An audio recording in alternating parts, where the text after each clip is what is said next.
Okay, so we're conducting an interview with my grandmother Valerie, and so I'm going to ask you some questions, if that's alright, just about hope and that.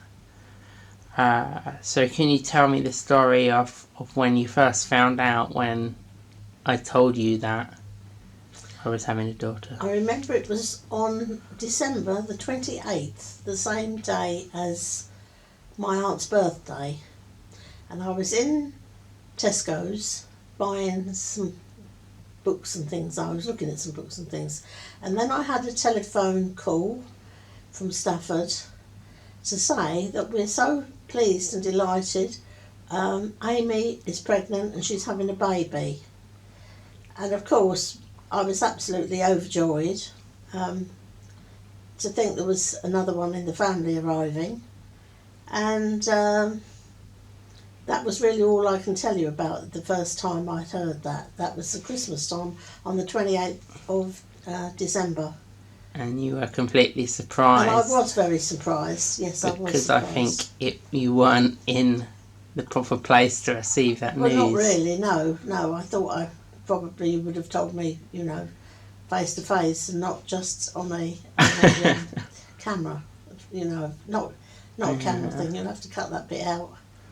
Not on a. That's fine. Not on a phone. Not is on what a you phone, mean? no, Yeah, that's right. Yeah, and I think. Well, I remember you telling me that story. Like, you just walked out. You got confused. But then, what did you think of us being good parents? Did you think? Well, I think you would have made very good parents, and I still think that to this day. Because in fact you had a nice home here. You had a nice 2-bedroom home, which was always kept nice and clean every time I'd come up there. You often used to cook me a meal, and Amy could cook, and so could you. And the house, actually, I must say, was much tidier sometimes than mine has been, because your shoes was always put in the right places, and I thought that you would make very, very good a family, together. So there was no problem of me ever thinking anything different to that, really. Even when it came to Amy? Yes, because Amy was always very quiet. She was never rude. She was always a very nice person to get on with. And I was always treated very well. So I couldn't ever say anything about Amy. I couldn't say anything about her. She kept to herself a lot, but she does really. She was always quite quiet, and I think actually spoke very well, which pleased me.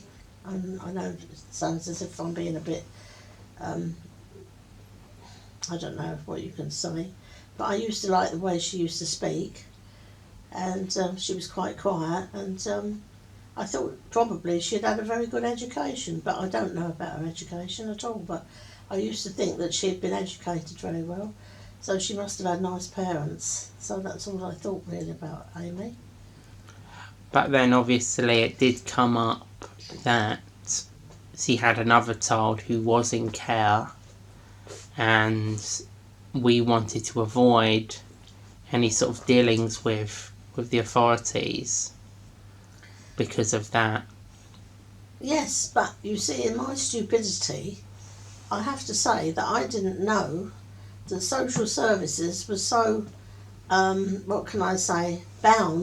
on taking children for really no faults of anyone's, only from what they want to make believe themselves.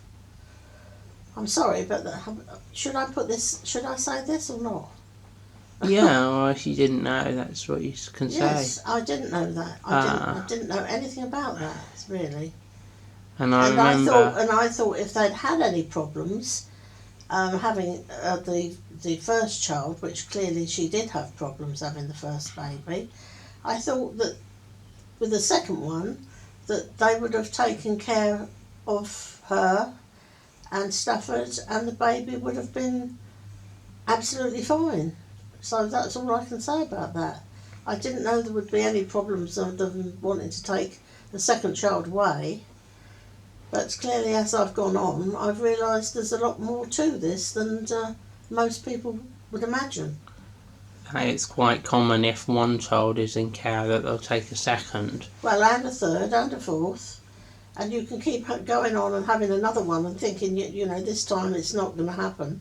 But there's a lot of people that I know now, after I've interceded and looked at the situation, that it's all just really a money-making racket. But, I mean, they get a job from that, don't they? And well, they get a job from there, they get a bonus from there also. So they get paid. And a considerable amount of money, not pennies we're not talking about here.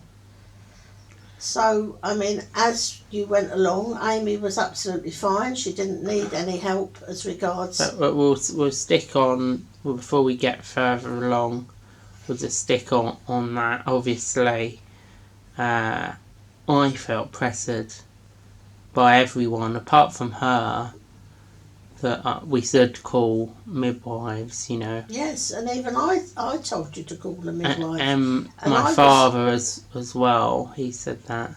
Yes. But in hindsight, you didn't really need anybody, did you? It wasn't necessary in the end.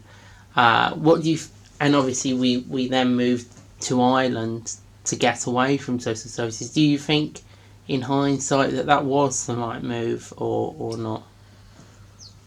Well, in hindsight, you had to have the baby somewhere. And I think, personally, that now she is in foster care with people, that was the best option that could have happened, other than being taken away, and possibly as a baby she would have been adopted and you wouldn't have found her now. Because they didn't have forced adoption in Ireland. No. At that time. But they didn't have forced adoption. But, I mean, at the same time, it wasn't the right thing to have done. Because there was nothing wrong with the baby. Ever. As far as I know. And especially with Amy, because she was very intent on putting down exactly how much milk she'd had, how many times she'd changed the baby, whether she was hot, whether she was cold, whether she needed changing, whether she needed... I mean, everything she'd written down. That was far more than I'd done, or most people do, when they have a baby. And what did you think of the birth when, obviously, we have moved to Ireland, and that... Well, I think it was an unbelievable birth. I think Amy was extremely lucky, and I think that you was, well, I'm amazed, absolutely amazed at how well you did, how calm you was, because I heard it all on the phone, but I didn't know what was going on. I'm just absolutely surprised how well she had the baby. She didn't have any painkillers. You delivered the baby, you cut the cord, you made her comfortable, you cleaned the baby, you cleaned Amy, and I mean the next thing I knew that they was all having photographs taken. It looked to me as if it was almost immediately that she'd been sorted out, and the baby only probably 2 or 3 hours old. And I could not believe that anybody could have delivered a baby in so much care as she had. Far more care than I had when I was in hospital having one child. I thought it was horrendous, the birth I had. So, I think how lucky that it all turned out to be. A lot of people have them experiences with hospital births. They have bad experiences. I know I did, and that's why I only had one child. And that was it. Why was it so bad? Let's go on a tangent and. Well, I had a breech birth for one thing. I should have had an anaesthetic, although I was in hospital several days before I had a baby, but there wasn't anybody there to give me an anaesthetic because he'd overslept at 11 o'clock at night. By the time he arrived, the baby had been delivered. Of course, breech births are dangerous, and that is one criticism that we did get, is that we had put Hope at risk, although how that applied to us in the future possibly harming her. I won't understand that. But what would you say to people who said that we had potentially put her at risk? I don't think you did put her at risk at all, because as you told me at the time and since then, that when you was getting concerned, you did ring the ambulance to ask the ambulance if they could come. But by that time that they were sort of thinking about it, as far as I know, the baby was born. I think I had started to panic unduly, but I did keep relatively calm, I would suspect, compared to a lot of people who would never dream of doing such a thing as delivering their own child. But yeah, I think overall it was a good birth. And would you say she was a healthy baby from what you known of her? She was lovely. I saw her around about 10 days old. She was a big baby, and she never cried. She was certainly not a hungry baby, that is for sure. She was not in any distress at all, because she slept sleeping most of a the lot. time. She liked to sleep. She's liked to sleep. She liked to have a feed. She was dry and comfortable, and there was nothing. And look at all the lovely photographs you've had with her, all just at that time when we were there. So no, I cannot say that there was any one thing, not one thing. Otherwise, I would have been concerned. I would have either told you or told Amy or said you must get help. But there was no reason to get any help at all. You'd probably read all the books. You are a very clever individual yourself, in any case, and also so is Amy. So you're far from stupid people. So I cannot say why on earth they ever took the baby away, and I'm absolutely mortified to think that it actually come to how it did come, whether you'd have been in this country, Ireland, or wherever it was. And I have to say now that when people talk about risks and everything like that, it's worth noting that people have them big injections and everything in the back. They force out epidurals. Epidurals. They force out the baby early on. They put drugs which could potentially, I suppose, harm a child. I mean, we don't know that much. That was with Sienna, wasn't it? Yes. Well, that's what I was getting onto with Amy's first child. She was actually born not breathing. She had to be resuscitated because she'd been almost forced out, and she'd swallowed like fecal matter. But with hope, she was born completely healthy. She soon opened her eyes, and she didn't need to be resuscitated or anything like that. She came out on her own time. She was a big baby, but I have no doubt if we'd have gone down the official channels, they may have tried to force her out before then. Yeah, Amy was absolutely fine giving birth to her, but the next thing, obviously, I want to talk about is, I suppose, you've already said we did look after her well, that we monitored every feed, every time we changed the nappy, we actually wrote it down. But the next thing is when you realise that she had been taken, what went through your mind? When was that? Where were you when you found out? Well, when I found out, it was, I think, the day before the social service and my doctor came knocking at my door, which I cannot understand why a GP would come knocking at my door in the first place. And then I didn't know, when I was out with the dogs, that they had actually come in the back door, looked all in my house, which they didn't have a warrant for in any case. And then was told, that the baby, they was looking for the baby. Well, it certainly wasn't in my house, because they was in Ireland in any case. And I just couldn't... They said that to you, that they knew she was in Ireland? Or? yes, they'd heard she was in Ireland. And obviously that was nothing to do with me, how they'd heard that. And the next day I was so upset that they'd obviously gone and taken the baby that I ended up on a heart machine in QEQM hospital because I was having a heart seizure or whatever. So that's what I can remember. And you wanted to almost go after them for Well, the stress that they've caused you coming round to the I house. still would have liked to do it to this day. So, you know, that those feelings The hard thing is haven't ever gone away. It's anecdotal. That's the problem. Any of these That's things. never gone away. But how actually did you find out? Did we call you on the phone when? And how come did you not call us to tell us that they'd come round here? Yes, I'd called you to say that they'd been round, and really to leave where you were.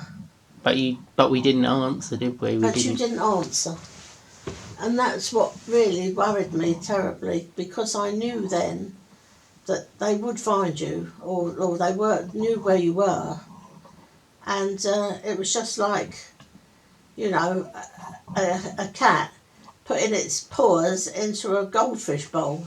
At the end of the time, you just know what's going to happen. You know, it's an awful feeling. Terrible. The worst feeling that I've ever had. But of course, we thought they wouldn't have known our address. Well, they wouldn't have known it from me, that was for sure. Obviously, it did come out in court who was behind it. Yes, well. Someone who had never actually seen Hope. You had seen Hope, you'd seen that she was healthy. I'd seen her, and I'd actually weighed her because you didn't have any scales. I stood on the scale and I knew how much I weighed, and there it was in front of me in any case, the weight. And then I stood on and I held Hope, and she was 8 pounds 6 ounces. That's as I weighed her, and that was about 10 days after the birth.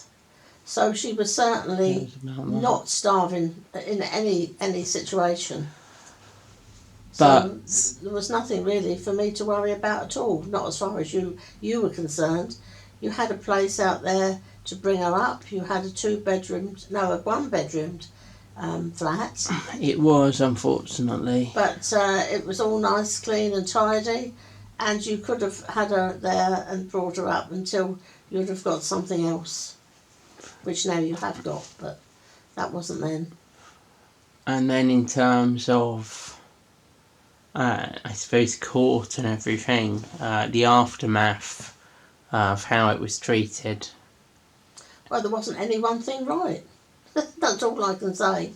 They couldn't even spell my name, could they? No.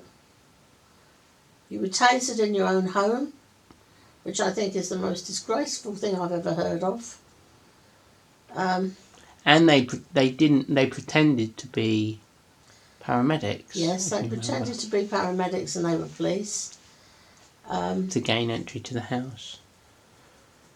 Well, I think the whole thing, and then they pushed Amy, unfortunately, she'd only just had the baby a few weeks, into I don't know whether it was an ambulance or whether it was a car, but she was swinging about because she didn't have a seatbelt on. I can remember that.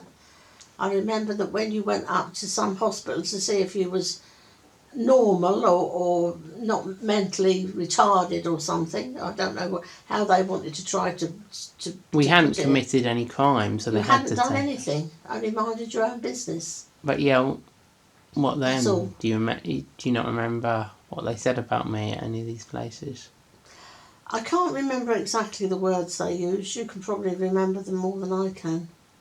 No, that's okay. I mainly want your account, but yeah, it was harsh, and one of the things people probably don't know, and I haven't said it before, but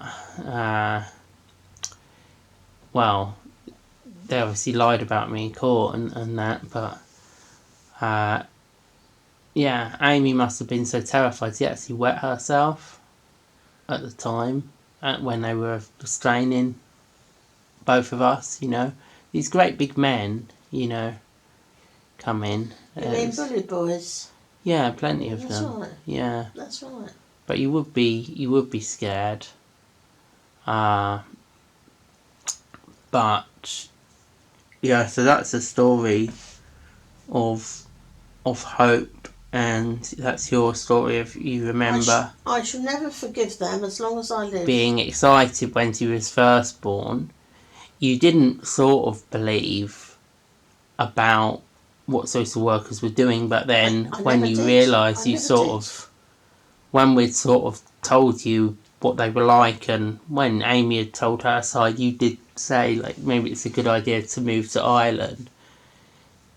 You still think that was the best idea because of forced adoption in this country? I think it was the best idea for you, but I don't think wherever you go, and I can't think of a place that actually they wouldn't take your child away. If once social services get their nose into anything, they smell money. I'm sorry to say it, but that's exactly as I see it. And I am going to say this, whether it's on camera or not camera or whatever.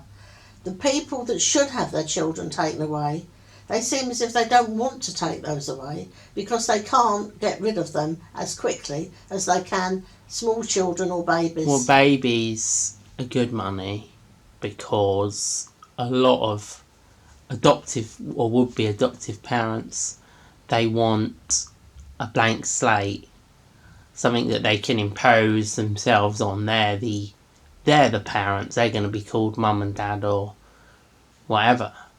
They don't want someone who's going, you know, I want to go back to my real parents. They don't want that. So a baby is ideal, and a baby doesn't come with any skeletons in the closet kind of thing. It doesn't have any problems from before. It's perfect.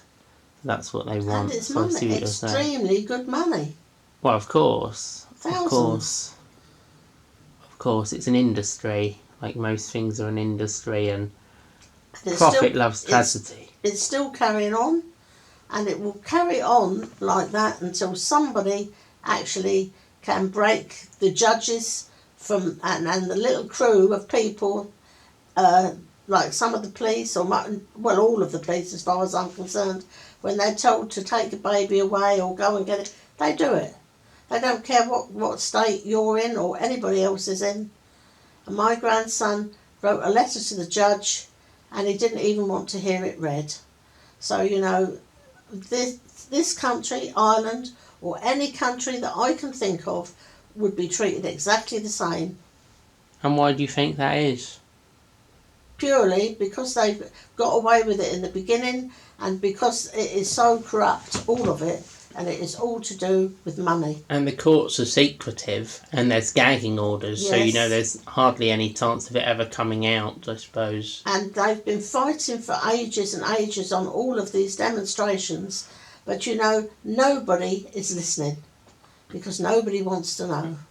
We're coming to the end of our session now, so if there's any last thoughts you'd like to say to wrap it up, because I don't want to make the video too long. Well, I feel very sad and sorry for my family. I've got 2 granddaughters which can't see hope. They could if they went all the way to Ireland, maybe. And they may never have children. And they may never have children. They've devoted their time to the NHS. And, you know, and I think to myself now, they don't deserve people like my grandchildren in the NHS. And actually, my grandson, he would have made a jolly good father. He's written 1 book, he's writing another. And actually, he didn't deserve this either. And I am absolutely so angry that this will live with me until the day I die. And that's all I can say. And you may not live to see her again. That's the real possibility. That's the real possibility. I'm 82. Well, I'm 83 this year. And I'm in England. She's in Ireland. She's with foster parents, which seems to be quite nice, but who knows? We're not there seeing them on camera every 5 minutes. So we don't really know. And she's growing up a lovely young lady or little girl. She's 6 years old and very, very bright, very pretty. And we have lost all the fun out of having. I haven't got any more grandchildren and all great grandchildren. And I just think now that, the whole family will never ever get over this. Never ever. Her grandfather's never seen her, my daughter's seen her once. So, what can we say? And there's millions and millions and trillions of parents just like us. So that's all I can say, really. Okay, Nan. Well, thank you for that, and I'm sure anyone who watches this will appreciate hearing the story from a different point of view. So, thank you, Anyway, and thank you. bye. Goodbye.